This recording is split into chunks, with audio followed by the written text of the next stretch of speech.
People के उस पेड़ पर चिड़िया लंबे समय से रह रही थी। अंडों से बच्चों के निकलने से पहले ही उसका पति मर गया था। अब अपने बच्चों का सारा पालन पोषण अकेली मम्मा चिड़िया पर ही था। बच्चों, आज क्या खाओगे आप? मैं चावल का दाना। और मैं दाल और फल भी। मैं अभी थोड़ी देर में आपके लिए दाना लेकर आती हूँ। मेरे जाने के बाद पता है ना क्या करना है? घोंसले के नीचे पत्तों में छुप जाना है। और जब तक आप न आए पत्तों में ही छुपे रहना है, क्योंकि हमें अभी उड़ना नहीं आता। शाबाश मेरे अच्छे बच्चों। फिर मम्मा चिड़िया भोजन लेने अपने घोंसले से निकलती है।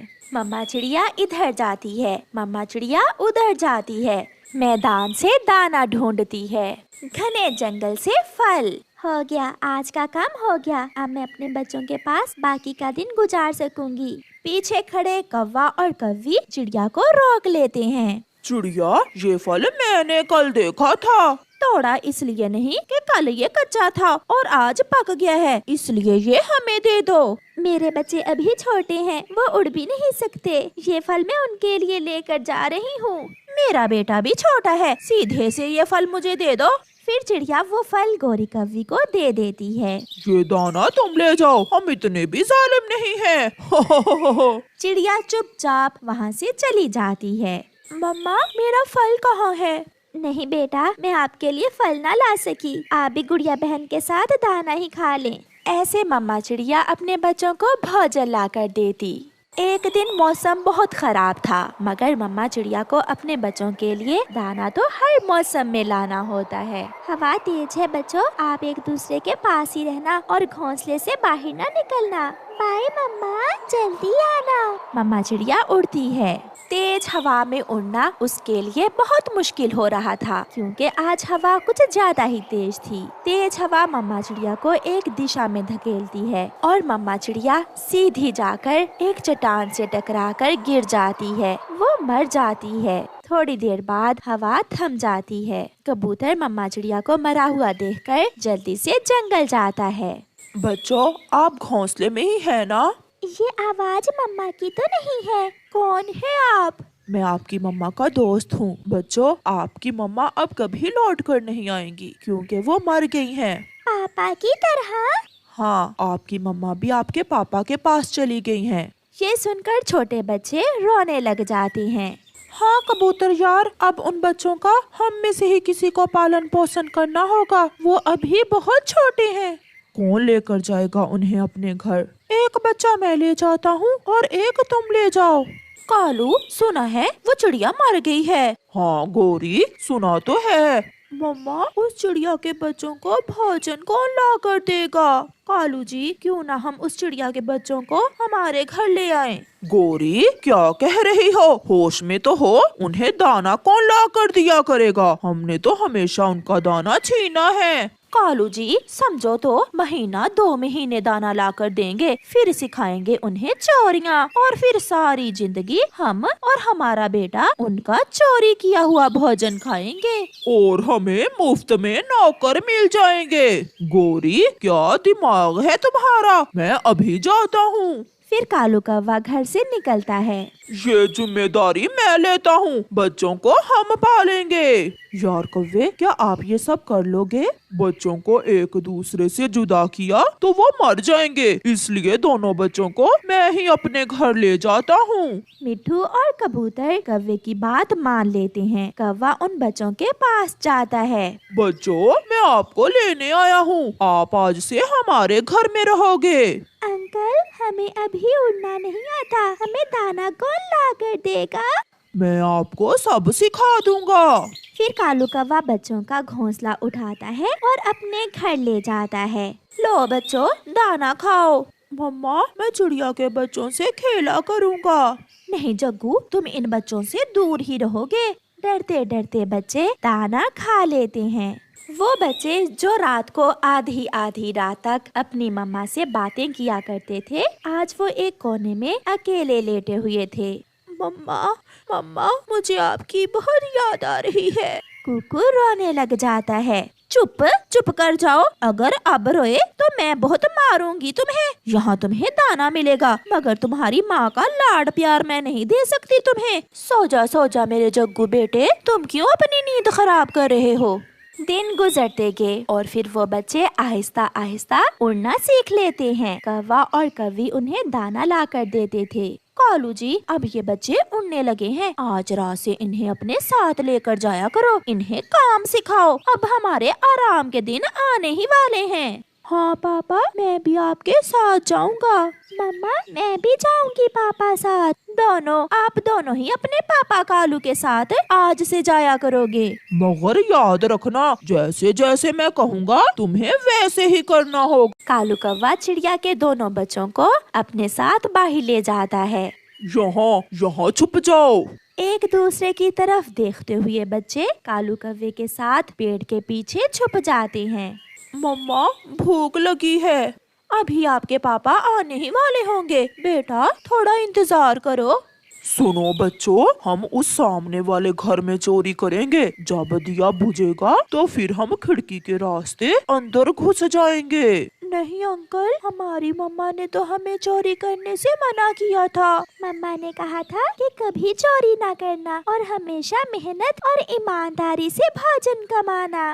मैंने जो कहा है वो करो। मगर बच्चे वापस घर चले जाते हैं। मैंने पहले ही गौरी से कहा था कि इन बच्चों को पालकर बहुत बड़ी गलती कर रहे हैं हम। आप आगे हैं, आपका पापा कालू कहाँ है? पापा हमें चोरी सिखा रहे थे, हमें चोर नहीं बनना। गौरी गुड़िया के एक थप्पड़ लगाती है। तो क्या तुम्हें हम पुलिस में भर्ती करवाएं? इसी दिन के लिए हमने तुम्हें दाना खिला खिला कर पाला था और अब कहते हो हमें चोर नहीं बनना। कालू कौवा भी बुलबुल के घर से दाना चुरा कर घर लौट आता है। ये तो रास्ते में से ही वापस आ गए थे। मुझे सब बता दिया है इन्होंने, कल इन्हें निकालो अपने घर से, बड़े आए ईमानदार पक्षी बनने। कल क्या, अभी निकालो इन्हें अपने घर से, ये अब हमारे किसी काम के नहीं रहे। हम सुबह चले जाएंगे, मगर हम चोरी करना नहीं सीखेंगे। चलो बाहर निकलो मेरे घर से। कालू कौवा दोनों बच्चों को घर से निकाल देता है। दोनों बच्चे अपना घोंसला उठाकर उसी पीपल के पेड़ पर चले जाते हैं जहां वो अपनी मम्मा के साथ रहा करते थे। अपना खून ही काम आता है, सच ही कहा है किसी ने। तुम कालू कल से हमारे जग्गू को काम सिखाना, इसे साथ लेकर जाना। बच्चों, मैं बहुत खुश हूँ, आपने जो किया बहुत अच्छा किया। मेहनत और ईमानदारी का सिला हमेशा मिलता है और बुराई का अंजाम हमेशा बुरा ही होता है। गुड़िया जाग जाती है। हाँ मम्मा, हम हमेशा आपकी बातों को याद रखेंगे, हम हमेशा वही करेंगे जो आपने हमें सिखाया। अगर दुख है तो दुख ही सही, मगर हम चोरी नहीं करेंगे। फिर उस दिन के बाद वो बच्चे वहाँ खुद से रहने लगते हैं। वो दोनों दाना लाते और गुड़िया जो समय बच जाता उसमें घोंसले की मरम्मत कर लेती। कालू कौवे ने भी जग्गू को चोर बना लिया था। पापा, अब तो मैंने सारा काम ही सीख लिया है। पापा देखना, मैं आपसे बड़ा चोर बनूंगा एक दिन।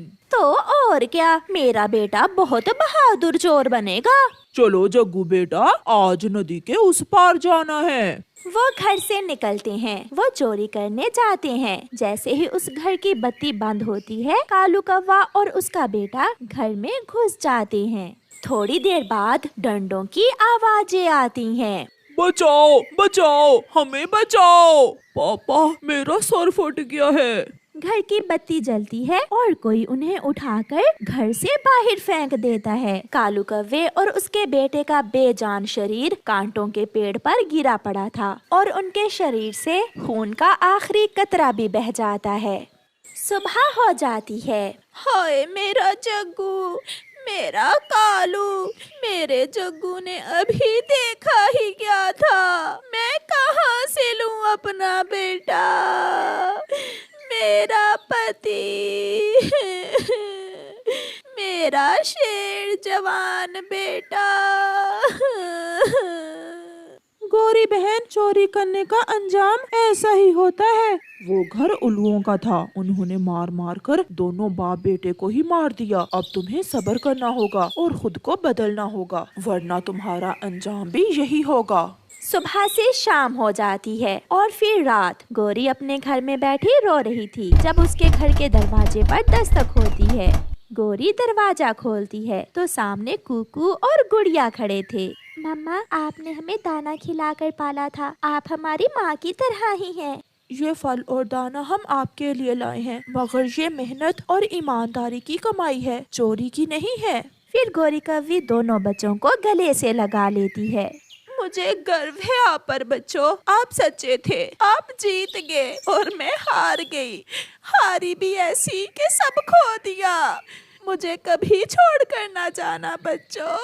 फिर वो दोनों बच्चे गौरी कव्वी के साथ उसी घर में रहने लगते हैं। प्यारे दोस्तों, हमें भी अपनी जिंदगी हमेशा ईमानदारी और सच्चाई के साथ गुजारनी चाहिए, वरना अंजाम कालू कव्वे और जग्गू जैसा होगा। और प्यारे दोस्तों, इस कहानी को लाइक जरूर करना। आपका धन्यवाद। शैतान कव्वे हर समय किसी न किसी शरारत में लगे रहते, काम काज तो वो करते ना, इसलिए अपना पेट भरने के लिए हमेशा कोई ना कोई नया ही तरीका ढूंढते। कालू जी, मेरा तो आज पिज्जा खाने को मन है। 1 रुपया नहीं पल्ले और चली पिज्जा खाने। पता है वो कबूतर बहुत कंजूस है, मुफ्त में तो वो मक्खी तक नहीं देता। मक्खी आ गया, मुझे मुफ्त में पिज्जा खाने का आइडिया आ गया। चल कालू, आज तुम्हें मुफ्त में पिज्जा खिलाती हूँ, और वो भी कंजूस कबूतर के ढाबे से। मगर कैसे, कुछ बताओ तो। तुम चलो मेरे साथ। फिर गौरी और कालू कबूतर के ढाबे की तरफ चले जाते हैं। चल भी कबूतर, टेबल साफ करो। मैंने अभी अभी सफाई की थी, मैं फिर से साफ कर देता हूँ। फिर कबूतर गौरी और कालू का टेबल साफ कर देता है। अब जल्दी से बड़े वाला पिज्जा लाओ। 10 मिनट वेट करें, मैं अभी आपके लिए स्वादिष्ट पिज्जा लेकर आता हूँ। कालू, अब चुप करके देखते जाना अपनी गौरी के काम। अब तो हर रोज हम मुफ्त में अच्छे अच्छे खाने खाया करेंगे। बस बस गौरी जी, बड़े वाला पिज्जा आ गया, खाकर मुझे टेस्ट बताएं कि कैसा बनाया है मैंने पिज्जा। फिर गौरी और कालू पिज्जा खाने लगते हैं। वो भूखे थे, इसलिए वो पिज्जा तो मिनटों में चट कर जाते हैं। बहुत मजे का था पिज्जा। कबूतर, तुम्हारे पंखों में बहुत स्वाद है। अब जल्दी से एक अंडे वाला बर्गर भी लाओ। मैं अभी लाया, अंडे वाला बर्गर तो तैयार ही पड़ा है। फिर कबूतर अंडे वाला बर्गर लेकर आता है। रुको कालू, अभी ये बर्गर शुरू ना करना। जैसे ही कबूतर बर्गर रखकर अपने काम में लग जाता है तो गौरी चुपके से एक मक्खी मारकर उस बर्गर में रख देती है। कालू, अब देखना, गौरी का खेल तो अब शुरू हुआ है। इधर आओ ओ गंदी आंखों वाले कबूतर, जैसे खुद गंदे हो वैसे ही गंदे खाने हमें खिला रहे हो। कोको, क्या हुआ है? मैंने अंडे वाला बर्गर मांगा था, मक्खी वाला बर्गर नहीं। ले जाओ इसे उठाकर, मक्खियाँ मिला रहे हो तुम अपने खानों में। बहन, थोड़ा आहिस्ता बोलें, पक्षी मुझ पर बहुत विश्वास करते हैं। मैं अपने खाने बहुत सफाई से बनाता हूँ, ये मक्खी न जाने कहाँ से आ गई। एक मक्खी वाला बर्गर खिला रहे हो और दूसरा? बहन आप जाएं, आप मेरे पिज्जे के पैसे भी ना दें, परंतु यहाँ से चली जाएं। चल कालू, इस कबूतर को माफ कर देते हैं, आगे से ध्यान रखेगा ये। फिर गौरी और कालू वहाँ से चले जाते हैं। रात को वो दोनों अपने घर में बैठे कबूतर की बातें करके हंस रहे थे। गोरी, वो कबूतर तो डर के मारे रोने ही वाला था। जब तुमने शोर मचाया तो कहने लगा, माफ कर दो, मुझे माफ कर दो। अब तो ये खेल रोज किसी न किसी पक्षी से खेला करेंगे। फिर कुछ दिनों बाद गोरी और कालू नदी पर जाते हैं और वहाँ से एक छोटा सा मेंढक पकड़ लेते हैं। कालू जी, आज इस मेंढक से क्या करने वाले हो? आज ये मेंढक हमें दूध पिलाएगा, और वो भी मुफ्त में। मैं समझ गई, मैं सब समझ गई। अब जल्दी से चिड़िया की दूध की दुकान पर चलो। फिर गोरी और कालू चिड़िया के पास जाते हैं। छोटी चिड़िया, 2 प्याले दूध लाओ मलाई डालकर। बड़े प्याले या छोटे? पहले हम बड़े प्याले पिएंगे और फिर बाद में छोटे। फिर चिड़िया 2 प्याले बड़े दूध के ले आती है, जिसे गोरी और कालू मजे मजे से पी लेते हैं। कालू, मेंढक कहाँ है? चुप करो, मेरे पास ही है। चिड़िया, 2 प्याले और लाओ, अभी तो हमारा पेट ही नहीं भरा। फिर चिड़िया 2 और प्याले दूध के ले आती है। कालू चुपके से वो मेंढक जो उसने नदी से पकड़ा था दूध के प्याले में डाल देता है। मेंढक, मेंढक, दूध में मेंढक है। चिड़िया, जल्दी आओ। दूध में मेंढक, ये कैसे हो सकता है? नदी से पानी जो मिलाओगी दूध में तो ऐसा ही होगा। मेंढक वाला दूध तुम पक्षियों को पिला रही हो। अगर हमें कुछ हो गया तो मैं तुम्हें नहीं छोड़ूंगी। चिड़िया, मैं तुम्हें पुलिस के हवाले कर दूंगी। मुझे माफ कर दें, मैं नहीं जानती ये मेंढक कहाँ से आया है। आसमान से गिरा होगा, ऐसा कहना चाहती हो तुम? अब हम जा रहे हैं, आइंदा से ध्यान रखना। फिर बिना पैसे दिए कौवा और कौवी वहाँ से चले जाते हैं। चिड़िया बहुत डरी हुई थी, वो खामोश रहती है और फिर से अपने काम में लग जाती है। ना जाने ये मेंढक कहाँ से आया, मैंने दूध बहुत ध्यान से उबाला था। फिर अगले दिन चिड़िया कबूतर के पास जाती है।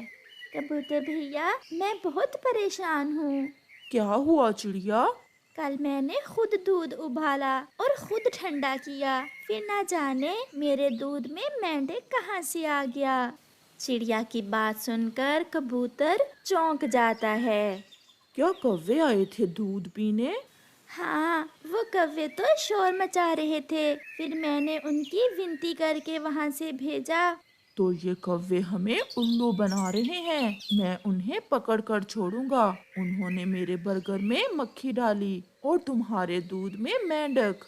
अच्छा, तो उन्होंने आपसे भी ऐसा किया? अब वो जाएंगे चील के पास बिरयानी खाने। फिर जल्दी से कबूतर चील के पास जाता है और उसे सारी बात बताता है। मेरे पास सीसीटीवी कैमरे लगे हुए हैं, अगर उन्होंने मुझे उल्लू बनाने की कोशिश की तो छोड़ूंगी नहीं मैं उन कौवों को। शाम को कौवे उड़ते उड़ते चील के होटल पर आते हैं। चील दी, 2 प्लेट बिरयानी तो लाओ, बहुत भूख लगी हुई है। मैं अभी लाती हूँ। फिर चील 2 प्लेट बिरयानी कौवों को ला देती है। कालू, नमक कहाँ है? पहले पेट भर कर खा लें, फिर बाद में एक और प्लेट लेकर उसमें नमक मिलाएंगे। फिर वो दोनों बिरयानी खा लेते हैं। चीली, पेट तो भरा ही नहीं, एक प्लेट और लाओ। चील 1 प्लेट बिरयानी की और ले आती है। ये चील बहुत होशियार है, तुम इस पर ध्यान रखो और मैं बिरयानी में नमक मिला देता हूँ। फिर वो ऐसा ही करते हैं। कालू कौवा छुपाया हुआ नमक निकालता है और सारे का सारा ही बिरयानी की प्लेट में डाल देता है। छी छी, ये भी कोई बिरयानी है? हमने पहले वाली भी मुश्किल से खाई थी, इसमें नमक तो ज्यादा ही तेज है। ले जाओ अपनी बिरयानी चीली। बहुत तेज नमक है तुम्हारी बिरयानी में। ऐसा कैसे हो सकता है? ये जरूर इन कौवों की कोई शैतानी है। मैं और बिरयानी लाती हूँ, थोड़ा इंतजार करो। फिर चील सीसीटीवी कैमरा से वीडियो देखती है और देखती है कि कैसे कौवे बिरयानी में नमक मिला रहे हैं। चील चिड़िया और कबूतर को भी बुला लेती है। बिरयानी में नमक ज्यादा है और मेरे बर्गर में मक्खी। और दूध में मेंढक। ये सब देखकर गोरी और कालू तो डर जाते हैं और वहाँ से भागने की कोशिश करते हैं, परंतु चील बड़ी लाठी लेकर उनकी खूब पिटाई करती है। प्लीज हमें माफ कर दें, हम फिर से ऐसा नहीं करेंगे। ऐसे कौवों को उनके किए की सजा मिलती है।